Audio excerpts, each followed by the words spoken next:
Hello ladies and gentlemen, this is Philosophossum, and the other day I was thinking about it, and it suddenly occurred to me, it's been a while since I've last done a Thought Slime video. In case you're not familiar with who that is, he's an uber left-wing socialist dipshit from Canada, who, in spite of claiming to be an anarchist, is in favor of a lot of big government programs such as taxation, gun control, and minimum wage. Anyways, I was browsing through this guy's channel to see what he's been up to lately, and one video in particular of his has gained quite a bit of controversy, and it's the one where he complains about landlords. Now, it should come as no surprise that Thought Slime's against landlords. A lot of left-wingers do seem to have a bone to pick with them. But what makes this video controversial in particular is that he's not simply complaining about bad landlords or specific landlords. He's complaining about all landlords everywhere across the board. He argues this because it's his belief that rental property as an industry is fundamentally immoral. He believes that it's fundamentally wrong to rent out your property to people. So let's have a look.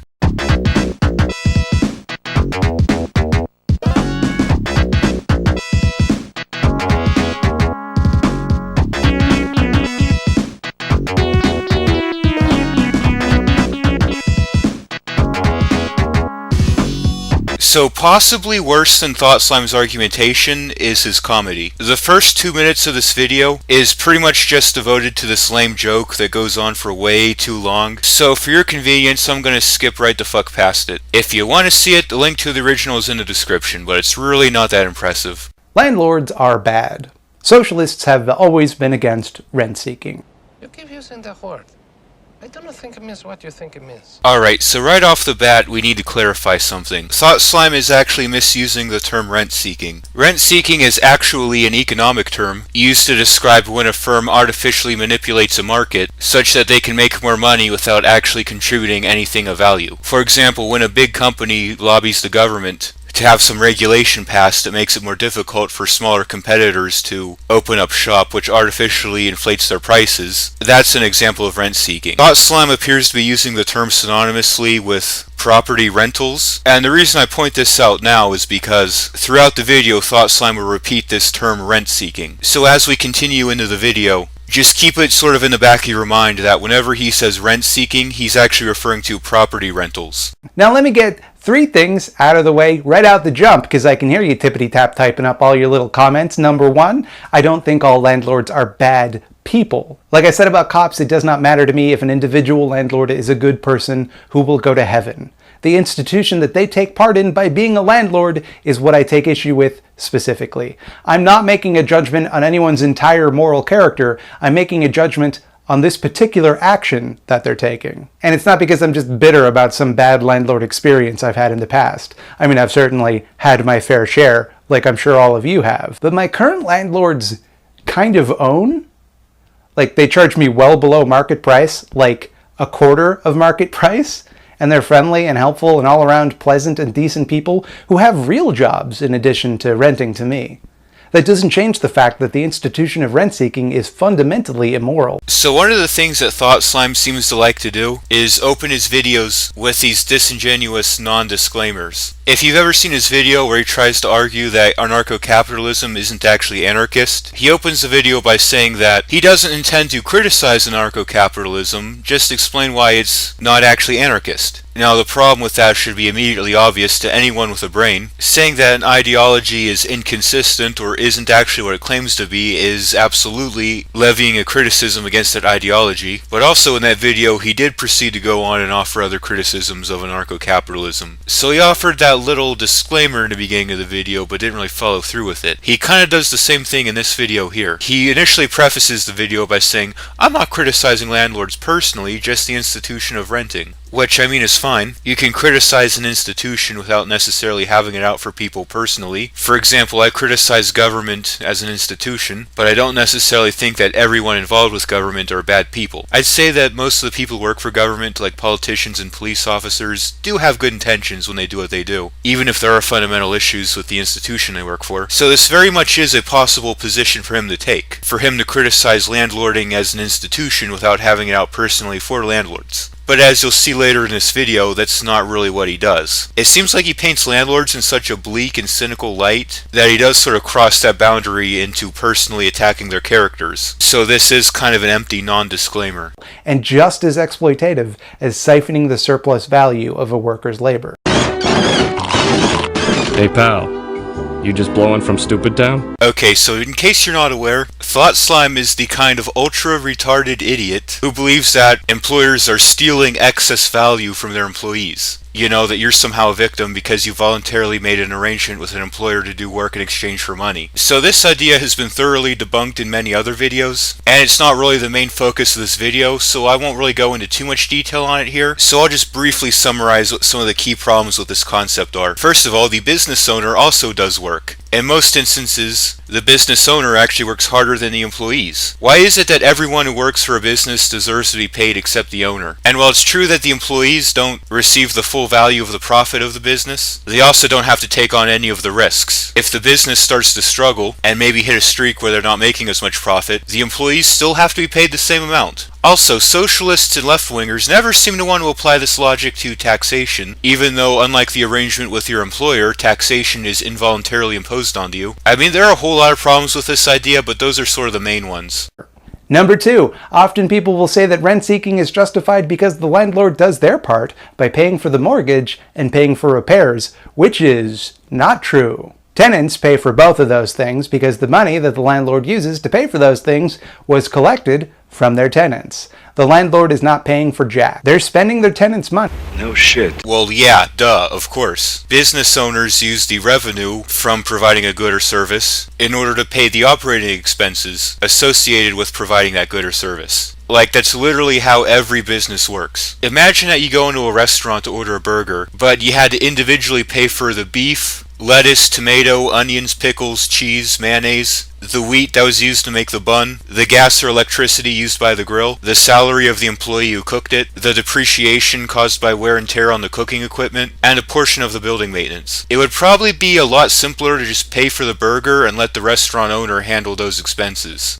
Furthermore, that money that they spent to pay off their mortgage generates equity for them and diddly squat for the tenant. It is true that only the landlord retains the equity of the payments, while the tenants don't, but as socialists tend to do, Thought Slime here is only giving you part of the story. While it's true that tenants don't receive any of the equity from their payments, they also don't assume any of the risks associated with owning the building. If something happens where the building needs major expensive repairs, that falls on the shoulders of the landlords. None of the tenants have to worry about it. Another thing Thought Slime doesn't mention is that the amount of equity that the landlord gets isn't actually set in stone. Because of things like depreciation and fluctuations in property values, the landlord could actually end up losing some of that equity. If I took $1,000 from you and used $400 of it to buy you a Nintendo Switch, am I doing you a favor? Is it okay for me to do that because I bought you a Nintendo Switch? This is kind of a bad analogy, since buying a game console for someone and renting out property to someone aren't really comparable situations. But tell you what, I'll give Thought Slime here the benefit of the doubt and roll with it. Are you doing me a favor? Well, sure. Suppose that I live in the middle of nowhere and the nearest Best Buy or GameStop is like 100 miles away. And because I just live so far in the middle of nowhere, it would take an unreasonably long amount of time to arrive if I order it online. So if you're driving all that distance to pick up this console for me so I can have it that day, then sure, maybe it's worth paying the marked up price. And assuming that everyone voluntarily agrees to this arrangement, I don't see why there'd be a moral problem with it. I mean, you could argue that the amount being added on to the retail cost of the console is too much, but that's an axiological issue, not a moral one.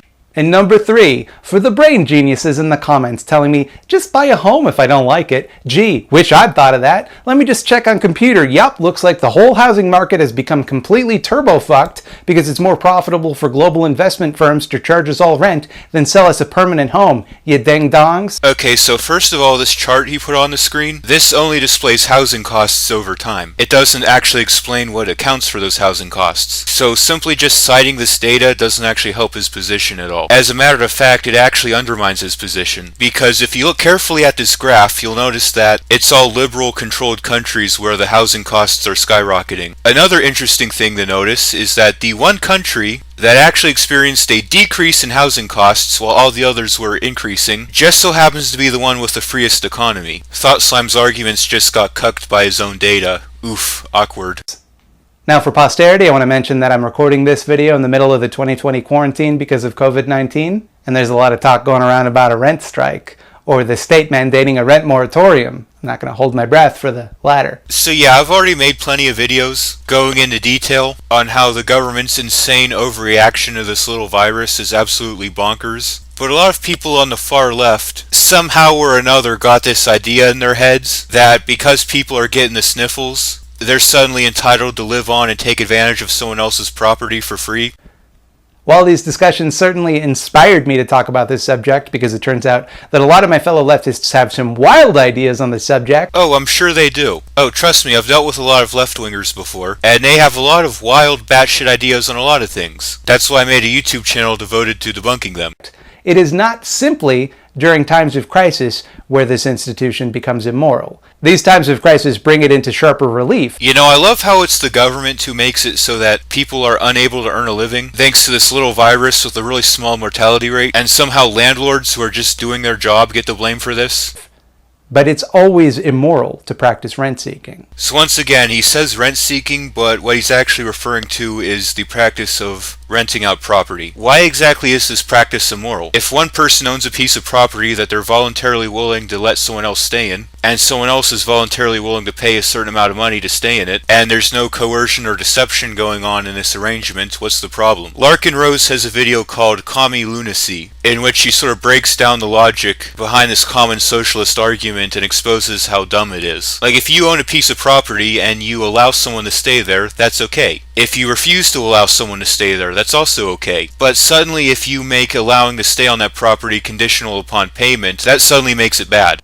People need a place to live, all of the time. It is a physiological need. It is at the bottom of the pyramid of Maslow's hierarchy of needs. Maslow's hierarchy isn't a political model, it's a psychological model. Abraham Maslow was a psychologist. The model was created for psychological arguments. It is not, nor was it ever intended, for political arguments. There should not ever be homeless people. Agreed. So let's get rid of the zoning laws, building codes, and other red tape that gets in the way of building more affordable housing. Particularly when there are more homes than people. Alright, so this concern isn't necessarily unfounded. A lot of cities are actually having this problem, where there's simultaneously a lot of homeless people and a lot of vacant housing space. But this sort of problem usually happens for a very specific reason, which we'll get into later in the video. The idea that we should pay to be housed, or to have any of our basic human needs met without which we will almost certainly die, is unfathomably cruel.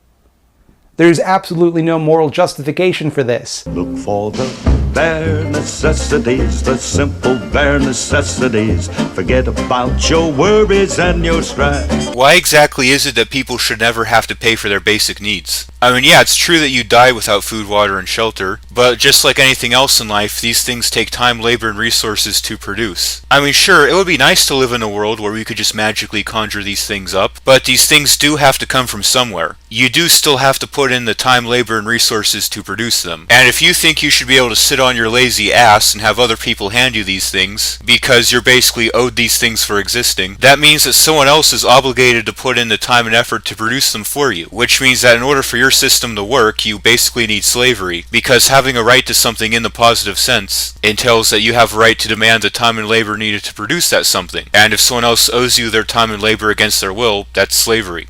And the only reason that we as a society tolerate it is because the people who own most of the homes also tend to make the laws. Oh, boo-hoo, there's laws that prevent you from stealing other people's property or using it without their permission. Oh, what an injustice.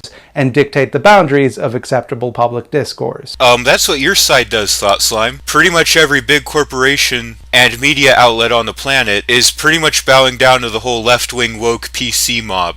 Every person who dies of exposure on the street has been murdered. Boy, that escalated quickly. So this is one of the many reasons that I don't take socialism seriously. They always use this dramatic and hyperbolic language. Every homeless person who dies of exposure has been murdered, implying that everyone else around him had some sort of obligation to provide housing. If we take this sort of logic to its conclusion, the result is that private property rights kind of cease to be a thing. Because if it's considered murder to not provide someone housing, that logically implies that you're obligated to provide them housing, which means that someone could just walk into your house without your permission, and you'd have basically no right to ask them to leave.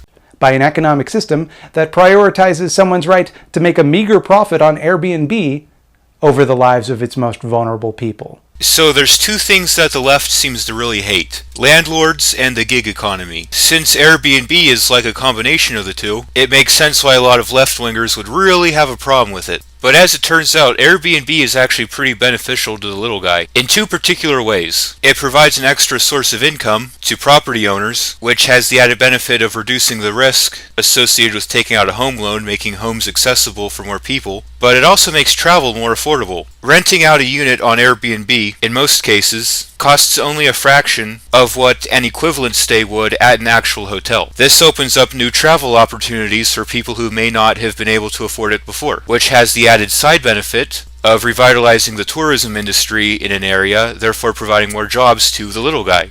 Every hotel with an empty room has killed that person for the price of about $137 a night. That's all a human life is worth. So what, is every hotel obligated to double as a homeless shelter? Like that wouldn't significantly raise the operating costs of the hotel, meaning that the people who want to stay there now have to pay more? What if the only vacant room available in the hotel is like the luxury penthouse on the top floor? Do they get to have access to that, while everyone who pays to be there stays in the standard rooms? Should they get to use the pool and spa and gym and all the other amenities that people who pay there have access to? Not to mention, this would probably absolutely trash the hotel. Like, congratulations! Not only do you now have to pay more for your room, but now the place smells like piss and meth. If you're against homelessness, and since you're presumably not some sort of evil hobgoblin, you should be, then you are against the institution of rent-seeking, you are against landlords. So this is a classic example of a false dichotomy fallacy. In order to be against homelessness, you must be against landlords. If you're not against landlords, it means you approve of homelessness. It is possible, however, in my opinion, to conceive of a position in which someone can be against homelessness without necessarily being against landlords. Perhaps you could take the position, which is the position I take, which is that since landlords work hard to maintain and provide housing, they actually do a lot to reduce homelessness. As a matter of fact, in a lot of cities where a lack of housing supply drives up rent prices, the solution to homelessness there may very well be to have more landlords. Here's another thing, Thought Slime, that might potentially blow your mind. What if there are landlords out there who actually take a portion of the profit they make from renting out their property and actually donate it to homeless shelters? I know, mind blown, right? Homelessness could not exist without landlords. You went full retard, man. Never go full retard. I'm pretty sure homelessness can still exist without landlords. Like, people have been homeless long before landlords were even a thing. As a matter of fact, the Soviet Union had no landlords. In the Soviet Union and a lot of Eastern Bloc countries, housing was considered a fundamental human right, and those countries had vast amounts of homelessness. Homelessness could not exist if we as a society just stopped treating homes as something it was permissible to profit from the ownership or sale of. What's wrong with profiting from providing housing? I mean, if there's a need for something, and someone else is willing to put forward the time and effort to provide it, why shouldn't they be allowed to reap the benefits of doing so? Do you think there'd be as many people willing to provide housing if there was no way for them to benefit from doing so? Suddenly, the parasitic class of venture capitalists who buy up thousands of vacant homes and let them languish unused so they can use them as collateral in an enormous speculation shell game would be eliminated. You wouldn't have foreign multinational corporations purchasing thousands of homes in your town and making them unlivable for working people. So does this guy have a source anywhere to back up his claim that people are doing this? Because I have no idea why someone would just purchase a home for the sake of leaving it vacant. Like, that's so dumb. If a house is vacant, then it's not making any money. Like, one of the most idiotic things you can do is just buy a house and leave it vacant. In cases like this, I firmly believe that these homes should be seized and zero compensation should be given to the previous owners. Zilch. You tried to profit from making the price of living in our community skyrocket. You deserve to lose that investment. You deserve to go broke. You scumbags. What you just said is one of the most insanely idiotic things I have ever heard. At no point in your rambling, incoherent response were you even close to anything that could be considered a rational thought. Everyone in this room is now dumber for having listened to it. I award you no points, and may God have mercy on your soul. So if you work really hard to earn the money to invest in a piece of property, apparently you deserve to lose all that hard work because some arrogant white horse holier than thou socialist fucktard has decided that they don't like how you're using it. They've decided that if they don't like how you're using your property, that just entitles them to take it from you. This is why I don't take socialism seriously. It's based on selfishness and greed. It's all about taking things that other people work hard to create and earn, and that's why only man-children are socialists. Oh, and if there's a threat of some socialists reclaiming your property because they don't like how you're using it, that's basically a guarantee that nobody will ever develop property ever at all. But it's one thing to complain about the big megacorporations that are most of the landlords. It's false. A lot of left-wingers have this idea of landlords as being uber-rich people just sitting on piles of money who do nothing but just rake in rent money from their properties. And while landlords like that are out there, these types of landlords are the minority, and they're usually in charge of luxury properties for the wealthy. The landlords who are in charge of your average city housing that an average working-class Joe would live in are usually small family operations. These landlords are usually working really hard to keep the premises maintained. A lot of these landlords actually have other jobs besides renting. They're usually handymen like carpenters, plumbers, and electricians, who actually use their skills to help maintain their buildings. It's quite another to complain about Joe, Jane, or Jean Schmo. Regular folk who rent out a little bit on the side to make ends meet. And while people like that may be less contemptible on the surface, they're no less exploitative. They are, as a class of people, holding you hostage. What?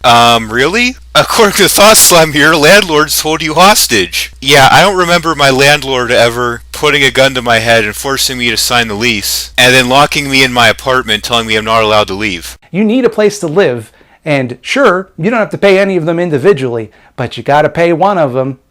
That makes the interests of the small landlord align with those of the big megacorporation and against you. So you gotta love the whole Morton's fork logic going on here. If there's an aspect of capitalism that screws over the little guy, then it's bad. If there's an aspect of capitalism that actually benefits the little guy, then it's exploitative and therefore still bad. Any legislation that protects tenants is deleterious to the bottom line of landlords, big and small alike. And they'll fight tooth and nail against any legislation or regulation that eats into their bottom lines, even if it means keeping you safe. The more profit they can extract from you, the better. And the more red tape and precautions they have to take, the less profit they can suck out of you. So you do realize that those regulations and red tape don't just negatively impact the landlord. Yes, they do impose additional costs onto the landlord, but oftentimes the landlord has to cover those additional costs by passing them on to the tenant in the form of increased rent. Or in the worst case scenario, the additional burden imposed by these regulations actually makes it too difficult for the landlord to operate at all, which means they have to shut down their building and everyone who lives there is out of a home. As a matter of fact, it would be my argument that a majority of the housing issues that we're facing here in America, and most likely in other countries as well, comes from government regulations and red tape. That is the nature of this relationship. It does not matter how kind or empathetic a person is. Once they step into that role, they are aligning their interests with capital against their tenants. Well, who says that the interests of the landlord accruing capital and the interests of the tenants are necessarily opposed to one another? What if, by procuring additional capital, the landlord is able to actually improve the premises? Maybe by procuring additional capital, the landlord can provide some more common spaces, like a courtyard with a tennis court and a swimming pool. If you think your landlord could resist this pressure, if you think they're too kind or too good of a person, ask yourself how kind they would be if you stopped paying them. If you're accepting a service without paying for it, then not only does the landlord have the right, it would be their job to stop you. That has nothing to do with how nice they are. Like the cashier at your local Walmart or Target might be the nicest person in the world, but if they see you trying to leave with shit without paying for it, they're going to stop you. You have the right to stop people from stealing or taking advantage of you. Stopping someone from doing that doesn't make you not a nice person. On top of that, most landlords are pretty reasonable people. Most of them do understand that tenants can struggle from time to time, and are willing to cut a little bit of slack when times are tough. Instead of being a child and just refusing to pay your rent, how about you go be an adult, confront your landlord and say, hey, look, I'm kind of struggling right now, I don't think I can pay the full rent, can we maybe work out a deal? Your relationship with them is a negotiation in which they will do everything they're legally able to do, and anything they're not really legally able to do but they're confident they can get away with, to get as much money as they can out of you. I'm glad you mentioned this because this brings up the topic of slumlording. You see, when regulations become overly burdensome and the operating expenses for rental properties becomes too high and they have to shut down, one of two things typically happens. All those people are forced to go homeless, Or if the rental market in an area is really tanked thanks to liberal policies, a phenomenon called slumlording happens, where people start illegally renting out low-quality properties, often dirty and dangerous, because they know they can pretty much get away with it, because that's the only type of rental property available in the area. The legal, safe housing market was destroyed by regulations, so where else are you gonna stay? And in theory, you do everything you're able to do to fight back against them and make sure that you can keep as much of your money as possible. Yeah, that's true. No landlord can force you to stay in their building against their will, and when people shop around for places to rent, they usually shop around and see where they can get the best deal. You know, they want to find a place that gives them all the space that they need or all the amenities that they want at the lowest rent. People literally do this every time they try to buy something. But in reality, you need to live somewhere. They have leverage over you. It is not an equal power dynamic. It is a lot easier to go a month without one rent check than it is to go a week without a home. You seem pretty confident in asserting that, given that you've never been a landlord before. And sure, maybe for big mega corporations that own a lot of wealthy properties, they can afford to lose a rent check or two. Smaller landlords, however, usually do operate on a much thinner margin, and losing even one rent payment can really hit them hard. Landlords absolutely understand how to act as one body to protect their interests. They know how to form advocacy groups to protect their interests. Yeah, and with left-wing dipshits like you trying to make their job harder, I wonder why that is. All the while working to make sure you can't do the same. Keep this in the back of your head because it does come back to bite them later in the video. They know how to lobby policymakers. The only reason they're doing that is to fight back against legislation that's going to make it harder for them to operate their business. It's politicians who put forward this left-wing garbage that's causing them to have to be involved in lobbying. And they know that in any bargain with you, they have all the chips and the full weight of the state at their back. And they can and will use that to put the squeeze on you. You really have to be disillusioned from reality to believe that the state has the landlord's back. In addition to all the zoning, permits, codes, and other red tape the landlord had to jump through in order to get the building in the first place, a lot of cards are actually stacked against the landlord. Because of all the laws and restrictions on evicting a tenant, a lot of times you can have tenants that refuse to pay rent or outright trash the place, and it could be months before the landlord can be able to do something about it. Or to toss you from your home onto the street if you fight back even a little bit. If you fight back against what, the landlord? Like if the landlord comes to collect rent from you and you try to physically fight back, then yeah, I'm pretty okay with them tossing your ass on the street. Think about some of the nutso provisions we just accept as par for the course. Well, why do you have the final authority on what's considered nutso? I mean, if both a landlord and a tenant can voluntarily agree on provisions that both consider to be reasonable and fair, why is it any of your business to butt into that? You have to give your current landlord 2 months' notice before moving out, but no landlord renting to you is under any obligation to hold a property for 2 months so that you can get that settled. It depends on what's specified in a lease. Some landlords might require a prior notice before moving out, others might not. In cases where landlords do require prior notice before moving out, there's usually a good reason for that. There's usually paperwork they have to do in order to process you out. Plus, they need time to coordinate listing that soon-to-be vacant unit and preparing it for the next tenant. Also, a lot of landlords will actually keep a unit on hold after you sign the contract to give you sort of a grace period so you have an opportunity to get your things together and move in. Again, most landlords are actually pretty reasonable as long as you communicate with them and not act like a little baby. When was the last time a landlord did a credit check on you? When was the last time you did a credit check on a landlord? When was the last time you had the time or ability to investigate a landlord's financial reliability? Is this just a genetic thing with you? Is it congenital? Did your mother drop you on your head when you were a baby? Why would a tenant need to investigate the financial history of a landlord? I mean, it makes sense why the landlord would want to investigate the financial history of a tenant, since, you know, the landlord is expecting payment from the tenant, but the tenant's not expecting any payment from the landlord, so it would be kind of pointless for the tenant to investigate the landlord's financial history. To ask for references from them. Hey Thought Slime, you know you can do that, right? It's called reviews. You know, when you're shopping around for a place to stay, you can look at the reviews and assess what other tenants thought of their experience. If you signed a contract with someone because they held a gun to your head, that contract would be null and void. What is a lease if not a contract that you sign under threat of being tossed out onto the street?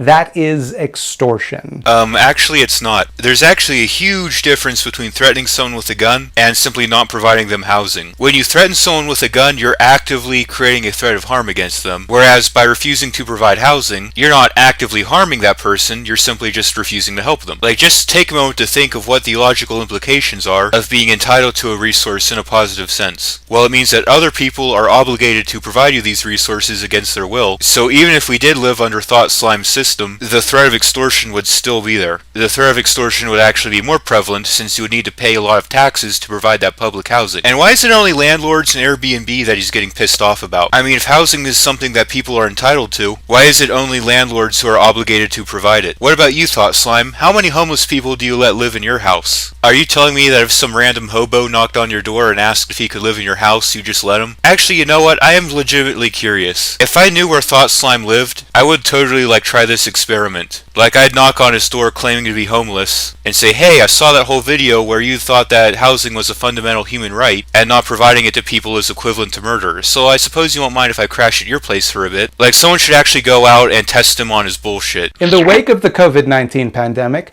we have seen quick action on deferring mortgages for homeowners by large banks. In Toronto, major banks have granted up to 8 months deferral on mortgage payments. No such equivalent relief has been offered to renters, who must make do with a temporary freeze on evictions.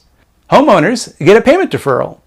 Renters get a homelessness deferral. I'm not entirely familiar with what's going on up there in Canada, but I know that a lot of places are offering deferrals not just on mortgages, but also on rent as well. Like right now with the vaccines being rolled out, things are a bit more settled, but back during the height of the pandemic, in a lot of places landlords were straight up not allowed to either collect rent or evict tenants. There have been international calls for a rent strike on April 1st, which I absolutely believe people should take part in through organization with one another. So a rent strike is basically when a bunch of adult children all decide that they're going to live in a building and take advantage of its services, but not pay for any of it. Now look, if you think your landlord is doing something wrong or immoral or you don't want to support him, you absolutely have the right to move out and boycott that landlord. But if you're going to do that, you need to actually move out. You can't just decide that you're going to stay in the building and accept the services without paying for them. It would be like me saying, I don't like this restaurant owner, I think what he's doing is immoral, so I'm going to refuse to support him, but I love the food they serve there, so I'm going to eat it anyway and just not pay. Now, if you're going to do a boycott, you need to stand by your principles and not accept the service. Tenants unions and tenant advocacy groups. Simply keeping your rent on April 1st is not enough. You need to build a network of people with which to defend yourself and one another. In the description to this video, I've included a guide from Parkdale Organize, a local tenant advocacy group in Toronto that has fought some pretty hardcore battles against big rental companies and has organized small, successful rent strikes in the past. They know what they're talking about, and they're a perfect model for how we should all be organizing in the days to come, because you bet your ass that your landlords are. So you remember that point that Thought Slime made earlier about how landlords are apparently stopping tenants from organizing to support their interests? Now Thought Slime is pointing to examples of tenant organizations that do just that. Well, so much for that point, I guess. Also, why is it noble and righteous for tenants to organize together to support their interests, but horribly evil when landlords do the same thing? Don't take my word for it, listen to the way that media outlets talk about the possibility of a rent strike. The very first Google result I got for the words rent strike was this article from some real estate publication I've never heard of called Toronto Stories, but with an EY, because it's a real estate magazine, is the joke. As lame as that joke is, it's actually way funnier than most of Thought Slime's jokes. The whole article is about how scary a time this is for landlords, because their tenants might take advantage of them. Quote, "The Landlord and Tenant Board is currently closed until further notice and is not hearing any cases related to eviction while the COVID-19 outbreak continues. Even in a relatively smooth scenario, it can already take months or even a year for an Ontario landlord to properly evict a tenant, and the current situation is far from smooth. Oh, those poor babies. It can take months to kick someone out onto the street, and it's even harder to kick them out during the biggest pandemic in modern history for some reason. All the while, those tenants could be doing damage to their investment portfolio. Where's the justice?" Well, first of all, this pandemic really isn't that big of a deal. The virus only has like a 2% mortality rate, and most young people are completely unaffected by it. It's certainly no reason to just let tenants not pay their rent or trash the place with immunity. But yeah, a situation in which tenants can basically do whatever the fuck they want and there's nothing the landlord can do about it is kind of foreseeably a situation in which landlords can be taken advantage of. Imagine for a moment, Thought Slime, that you had someone living living in your house, and suppose they were allowed to do just whatever the fuck they wanted. They could destroy shit, they could trash the place, and there's pretty much nothing you could do about it. Wouldn't that make you a bit nervous? The article continues. In short, while the governments in this country have addressed a lot of new issues arising from the current pandemic, they have failed to so far properly inform and or reassure landlords and businesses that their own mortgages and loss of income will be protected to some degree. And while there are a great deal of people who now find themselves unable to pay rent in the coming months, and this number will only grow moving forward, there are surely a subset of renters who will also take advantage of not having to pay rent without any consequences. The gall on these people, not paying rent just because the economy is imploding and potentially 30% of people might lose their jobs. It could take months to make them homeless. Where are the consequences when they don't give me the money? I should have the money. They don't get the money. Okay, I think there's a bit of gray area here. If you have a legitimate reason that you're not paying your rent, such as you're out of a job, between jobs, or are struggling because the economy's bad, then I think most people would agree you deserve to be cut a little bit of slack. However, if you have an illegitimate reason for not paying your rent, such as it's evil capitalist exploitation, then absolutely not. An average approximation for the cost of maintenance fees at a downtown Toronto condo is 80 cents per square foot. So a 600 square foot condo is looking at about $400 a month in fees. Multiply that by the number of units that may not be able to afford to pay the monthly fees, and you can quickly see a crisis forming in some buildings, even if a plan for rent has been formed. But what about the maintenance fees? I shouldn't have to pay those maintenance fees just because I own the property and profit from the equity it generates. That's why I should be allowed to charge them for the maintenance fees, plus a little something on the side for daddy. The average maintenance fees are $400 a month, and the average cost of rent is a measly $2,500 a month. I'm barely scraping by here. What do you expect me to do? Sell one of my properties? Eat the cost from the decades of stolen wealth I've hoarded? Fat chance. I need that because of the revenue that I get from it.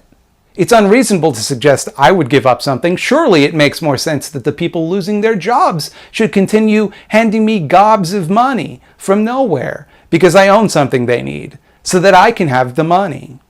I want the money. Actually, a lot of landlords will swallow costs on behalf of tenants. If times are tough and tenants are struggling to pay their rent, usually they will cut them a little bit of slack. The point being made there is that they can only do that so much. The landlord still has to pay the mortgage and all the maintenance costs for the building. And while they usually do cut slack when they can, there's only so much slack they can cut. The second Google result was this article from CTV, which both sides of the issue pretty hard. It opens with a brief explanation about the goals of a rent strike and talks to some tenant advocacy groups, and then we get some quotes from Ontario Landlords Watch, a landlord advocacy group with a suspicious amount of sponsors. So yeah, he's actually criticizing the article for being too fair and balanced. Like, huh? This article actually gives fair consideration to both sides? And doesn't just echo viewpoints I agree with? How absurd. Hey, that's weird. That's a lot of sponsors, because they also quote the Federation of Metro Tenants Association in this article. But when you go to their website, they don't even talk about their sponsors. It's weird, isn't it? It's almost like there's a lot of money on one side, and the other side is trying to protect people with less money. And I'm sure that tenant advocacy group receives no public money from the government at all. Anywho, the Ontario Landlords Watch CEO Kayla Andrade had this to say. There are a growing number of tenants who are planning a rent strike. This could be catastrophic for landlords who need that money to be able to make their payments, she said. Look, if you stop making payments just because you can't make payments, I won't be able to make payments. That's the real catastrophe. The point being made here is that landlord still has expenses associated with operating the building. And while we all may sympathize with the position of the tenants, at the end of the day though, that money still has to come from somewhere. The third Google result is from the Globe and Mail. It contains some choice nugs. And it opens like this. Residential landlords are facing mounting pressure to ease or defer rental charges as the COVID-19 pandemic results in widespread layoffs and loss of income, leading some tenants to consider withholding payments as part of a rent strike, due to start next month. You know who's really feeling the pressure here? It's the landlords who are being bullied by all the people who can't afford to pay rent because they got laid off. I don't know if bullied is necessarily the right word to use, but I agree that it is a bitch move to just not pay your rent. I understand that people are struggling right now. People struggle from time to time, that's life. But the high road in this situation would be to maybe talk to your landlord, explain your situation to them, see if you can maybe work out a deal. But when you just decide to not pay your rent, you're really screwing over the landlord. Because if everyone in a building just stops paying rent at once, well, now the landlord has to start an eviction process for every single tenant in the building, and they have to do so with no money coming in to pay the court fees. So you're really screwing over a person financially for just doing their job. That seems like an example of bullying to me. Just listen to the way they framed it. It opens with the phrase, residential landlords are facing mounting pressure. It seems like the people facing the pressure are the people losing their jobs? To me? Are those two mutually exclusive? Could it maybe be the case that both landlords and the people losing their jobs are feeling the pressure? A spokesperson for Timber Creek Communities said the company would work with tenants who, quote, demonstrate a financial hardship with their rent payment, end quote. It will also temporarily suspend rent increases starting in April. Our heroes. Hey, we know you're going through a tough time right now, and that's why we've talked about it, and we're going to temporarily stop making this time substantially harder for you next month. You're welcome. So yeah, like I said before, most landlords are reasonable and willing to cut a little bit of slack when they can. The problem is they're not always able to do this. And I noticed the kind of Morton's Fork logic going on here. Earlier Thought Slime was complaining because tenants weren't getting any special protections because of the pandemic, and now with landlords coming out and providing some special protections, he downplays it sarcastically. So if we don't give you what you want, you'll bitch. If we give you what you want, you'll still bitch. That's leftism in a nutshell, basically. Here comes another quote from our old friend Kayla Andrade. Kayla Andrade and her husband own several units in Cambridge, Ontario. One of her tenants works in retail and is temporarily out of work. This article also doesn't mention that she's the head of a landlord advocacy group, which I feel is kind of relevant information. Kind of demonstrates that this source has a bias in one particular direction. Miss Andrade has told her tenant to pay whatever you can based on what comes in, but that she can only do that with so many of her tenants. Again, look at the framing. Forget the tenant's position. That's unfortunate, I guess. How is she supposed to survive off the tenant only giving her as much as she's able to? That's not fair. They should have to give more than they're able to. Mr. Strawman, give me a break. Nobody ever argued that Thought Slime, like, at all. Nobody's saying the tenants should have to pay more than they're able to. Nobody's saying that this situation isn't unfortunate for the tenants right now. Nobody's even necessarily saying that there shouldn't be any special protections for tenants, or that they shouldn't be given a little bit of help when times are tough. The point being made here is that she only has so much of a margin to work with. She only has so much slack she can cut, and every other tenant is having that same issue. If we could just magically make it so that all of the maintenance costs of a building just disappear, so that nobody has to pay rent during the pandemic, that would be wonderful. But the problem is there's no real way to do that. And why is it only the tenant that's deserving of sympathy right now? I mean, yeah, it kind of sucks that tenants are struggling right now, but the landlords are struggling too, possibly even worse than tenants. I mean, aren't they people too? Don't they need to eat and sleep and pay their bills just like the rest of us? I mean, why should the landlords get all the punishment for this stupid virus? They didn't create the virus. They didn't create the economic situation that's causing the tenants to struggle. Why should they have to pay for it? You know, it's funny. The government is creating all these economic issues we're dealing with right now. The government is ordering people to close their businesses. The government is telling people they can't work. And you're getting mad at the landlords. It seems like your priorities are a bit off there, Thought Slime. Miss Andrade said she expects to eventually be paid the full rent from all her tenants, and if they refuse to pay, she will file an eviction order. Rent is the rent for many reasons. No one is lowering my mortgage payments, and no one is lowering my water bill, she said. Actually, the rent is the rent for one reason, Kayla, because you're charging people to live in their home. If she's charging people to live there, then it's not their home. You fucking idiot. Because you bought a home so that you could charge people money. That's the reason. It's the only reason. But if you want to stop paying those mortgage payments and water bills, I actually have a suggestion, and try this. It's a real simple trick you can use. Sell the home. Do you see the problem that you have? The problem of having to pay the bills in this home that you don't live in only exists because you bought a home to charge people to live in? Like if you didn't own it, if you didn't own a second home specifically to make money from people, someone else would pay for it, someone who lived there? Do you see that? Most tenants don't have the option of selling off their properties when times get tough. And if they do, that means they're landlords themselves. So you see how that You kind of created this problem for yourself, and it's not really equivalent to the problem that your tenants are facing. You kind of created your own problem here by wanting free money because you own a place. Well, the problem is, Thought Slime, that a lot of landlords do actually end up taking that advice. They end up selling off their property because it becomes too expensive for them to be able to operate it. Now, the problem is, a lot of times when they do this, nobody buys it from them. Because, if it's not profitable to operate a rental property in a city, then nobody's going to operate a rental property there. So what happens is these properties just sit around on the market without anyone buying them. And what about all the tenants who lived in that building? They're all basically out of a home. And since they're all tenants, chances are they can't afford to go and buy their own place to live. So they're usually just stuck on the street. So you get a lot of empty housing listed on the marketplace not being sold, and a bunch of homeless people on the street. And this is precisely how you get that problem that Thought Slime brought up in the beginning of the video. Cities having all this empty housing and a lot of homeless people. And not surprisingly, you usually see this problem in liberal-run cities that have policies like rent control and all these regulations that make it not profitable to run a rental property. I could go on. Look at any news story about a potential rent strike that isn't from an explicitly leftist source, and you'll see the same framing. Here's what's happening, here's why, and here's why it would cause problems for the poor, innocent little landlords, so you shouldn't take part. It's not just the landlords who are impacted by these rent strikes. Rent strikes can actually come back to bite the tenants in the ass as well. A rent strike can cause one of several things to happen. First, it can cause a building to fall into disrepair, because if there's no money coming in, there's no way to finance the maintenance costs for the building. So hope you like cold showers, because while you are trying to stick it to the bourgeoisie, your building's water heater just went out and there's no way to fix it. Or the landlord will have no way to pay off their mortgage on the building, which means that the building will be foreclosed on and then owned by the bank. And if you thought your landlord was bad, wait till you get a load of the bank, because I'm telling you right now, banks are no nonsense.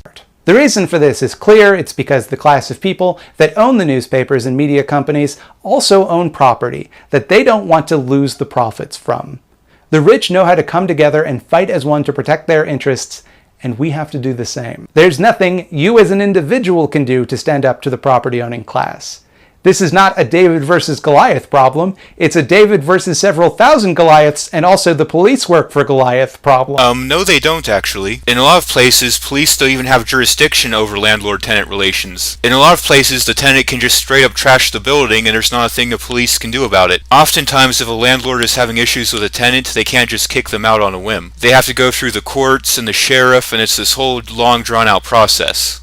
The odds are insurmountably stacked against you as an individual if you act alone. The only hope we have of fighting back is by organizing. Advocacy groups, tenants unions, rent strikes, mutual aid. This is a topic we're going to be returning to as COVID-19 sweeps the globe, as the working class bears the brunt of the economic devastation left in its wake. I've included some places to get started in the description, including an FAQ for how and why to rent strike from Montreal Counter Information. Go there and read those things. So Thought Slime makes a lot of very stupid videos, but it makes sense why this one in particular is controversial. Not only is he basically shitting on an entire class of people, who are just ordinary people like you and me, who work really hard to provide and maintain high quality housing for people, often on a very narrow margin of profit. But he's also encouraging people to actually do something that will cause harm. Like, just spouting illogical nonsense is one thing, but what I think makes this video controversial in particular is that he's actively advocating that people do something that will cause real-world harm. Rent strikes are bad. Not only do they screw over the landlord, who's basically just an ordinary person trying to do their job like you and me, but it will also big time turn around and bite those tenants in the ass, because you could have your building fall into disrepair or straight up have the building shut down and you lose your place to live. I understand the economy can be tough sometimes. I understand that people can struggle from time to time. Life's not always fair. But if you are in a situation where you're struggling, here's my advice to you. Be an adult, confront your landlord face to face, and just explain your situation to them. Most landlords are reasonable people. They understand that people struggle from time to time, and there's a good chance that if you're honest and straightforward with them, that they'd be willing to cut you a deal. But if you just decide that you're too good to pay rent, I can assure you nothing good's going to come from that. This has been Philosophossum making stupidity play dead. Until next time, take care.